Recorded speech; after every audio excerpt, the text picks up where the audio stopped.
Test 1 2 3.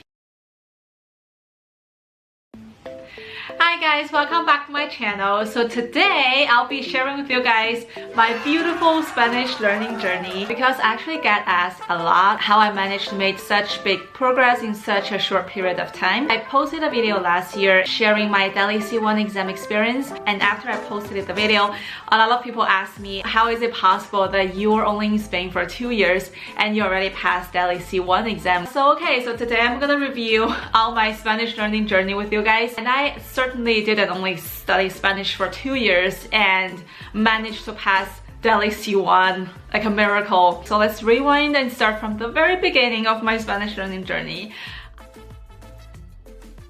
I actually started learning Spanish when I was only 11 years old, I think. When I was little, my mom was in Argentina for 3 years, and ever since she came back, she started teaching me Spanish every once in a while, like little phrases or like the basic grammar. We got some Spanish speaking friend in the city, so whenever my mom went to meet her friend, I normally would just go with her and then say hi to these people, even though most of the times I was just sitting there at the table giving a really polite smile because I didn't understand anything except for the hola, ¿cómo estás? ¿Todo bien? So for me, I think I've built this Spanish, I wouldn't say way of thinking, because what I learned back then was really basic, but I had a very good idea of how Spanish works. That like there were conjugations, but I was not an expert in doing all these conjugations. Like I got confused all the time. I only knew the very basic stuff. Like I have the framework ready when I was little. So growing up, my Spanish knowledge has always been this big, but I would say of course this is already bigger than a lot of people who have never learned Spanish. And I think the first time that I started making some real progress in Spanish was when I was interning in New York, because I live in New Jersey and I had like 30 to 40 minutes commute on the bus, and I was thinking how could I make the most out of this time, and I encountered this amazing podcast online. It's called Coffee Break Spanish. I bought 4 seasons and I just listened to it on my way to work almost every single day, even though I ended up falling asleep most of the times. I think after like 15 to 20 minutes listening to the podcast on the bus, I was like sleeping like a baby. Even though I only listen to it every now and then, I think I started to learn a bit more vocabulary and understand some of the grammar better, because the host, he's from Scotland, so he's basically teaching Spanish with English, and I would say these two languages share a lot more similarities than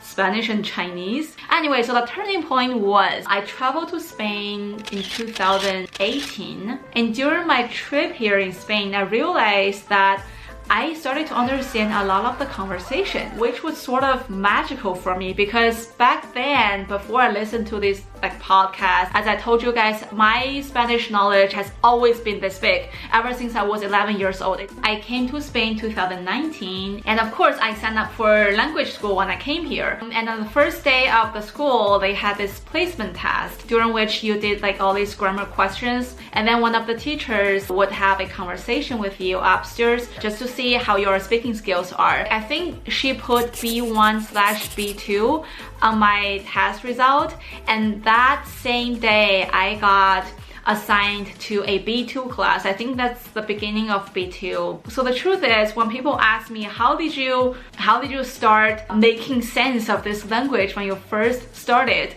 I couldn't answer this question because I was exposed to the language when I was younger. So I didn't really go through this A1, A2 period. Even though they placed me in this B1/B2, actually B2 class, my speaking was awful. I remember the first day when I was in class, I told myself you had to try to express yourself as much as possible, even if that might be awkward. And the truth is, it was very awkward because I had no vocabulary. All the vocabulary that I had in Spanish came from English. I translated whatever word that makes sense from English to Spanish, and I still remember when I was trying to say social media, I had no idea how do you say social media media social. I remember checking the word social media in the dictionary while I was trying to express it, and I saw like a bunch of options. I didn't even know which one makes sense because I just landed in Spain and I didn't read anything in Spanish. I had no idea how people talk. I had no idea what kind of vocabulary people use here. I remember I really struggled a lot, and every time I talked in class, I felt so ashamed of myself because I paused so much and I had to check so many words. I didn't even know why I was in a B2 class. Even so, I told myself, you gotta make little progress every single day by trying to express more in class. I did start to gain this confidence of talking to people. At the end of the day, language is something that you use to communicate with people. Even if you're speaking broken Spanish, it's still better than not speaking at all. But one of the biggest mistakes that I made back then was that I saw going to class for 4 hours every single day as some sort of task. My mindset was that I already contributed 4 hours of my day into learning Spanish and I should be seeing progress little by little. I didn't really put myself out there trying to practice Spanish after class. I didn't even watch Spanish shows. I didn't try to read books or newspapers after class. So truth is, even though I went to class every day, my grammar was getting better because I was learning a lot more. I struggled a lot with the conjugations, still with the vocabulary. I've always been struggling with vocabulary in Spanish. 3.5 months later, pandemic hit, and I would say the pandemic was the second real turning point in my Spanish learning journey, because when you stay at home, got absolutely nothing else to do, you started to think, you started to read, you started to watch whatever shows that were available to you. And I started to develop different ways to learn Spanish. I started to really read books in Spanish, even though they were just books for kids. I mean, books for kids were not easy at all because there were so many like small words to describe different body movement, to describe the situation. So I think it was during the pandemic that I started to make real progress in Spanish. I watch news in Spanish every day because I gotta know what's happening out there, what was going on with the pandemic. So my point is, what you can learn in a class or what the teacher can teach you is very limited because they can only tell you all these rules. Personally, I don't think it's realistic that you make big progress only in class. I think you make the biggest progress out of class. Language is something that you only get the output if you have enough input. Let's think of it this way. Why you can speak your native language so well? It's because you spend 20, 30 years listening to the same language every single day. You have enough input for you to be able to speak your native language fluently. So if you want to be able to speak a foreign language, you're gonna need really big amount of language input for you to be able to do that. You probably cannot describe something as precisely as a native speaker because,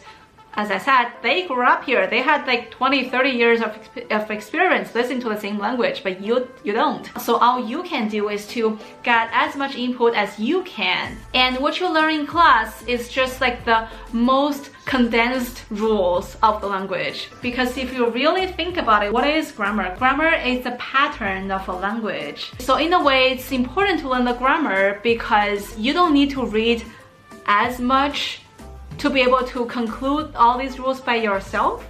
But then knowing all these rules doesn't guarantee you to be able to speak a language fluently because you're only learning the pattern. You need something else to add to this pattern. Like you have the bone structure of a person, you need like real flesh to add to the bones for this person to be like a real complete person. That makes sense. In December of 2020, I was thinking that I sort of needed a push to take my Spanish up a notch, and that push would be a Delhi exam, and I wanted to challenge C1 because in a way that was like a milestone for me. So I signed up for the exam of July 2021 in January. So for this half year, boy, I worked really hard. And I was lucky enough to have a really good Spanish teacher online. He really inspired me to talk more in class. You can write whatever you want to share in class, and he would correct all these mistakes that you have in your writing.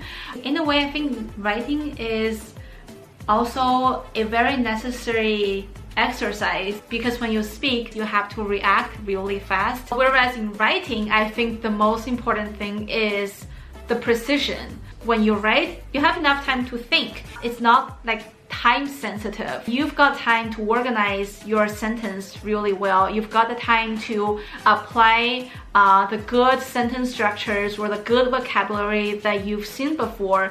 I would definitely encourage language learners to write as much as possible, even if it was just like one paragraph. And if you're not sure about the conjugation of a word, you go to the dictionary, you go check. I mean, this is how people make progress in a language. If you write enough, you have that conjugation or whatever vocabulary imprinted in your brain, so when you talk, you just like pull it right away from the most active layer of your brain. So back to the question in the beginning, I'm no language genius. Everybody has their own pace. An exam or a test or anything or your level is just temporary, but making progress is eternal. So I hope you feel encouraged and inspired after watching today's video. I've shared all the tips and tricks that I think can be useful for a language learner from my own language learning experience. So I will see you guys in the next one. Ciao!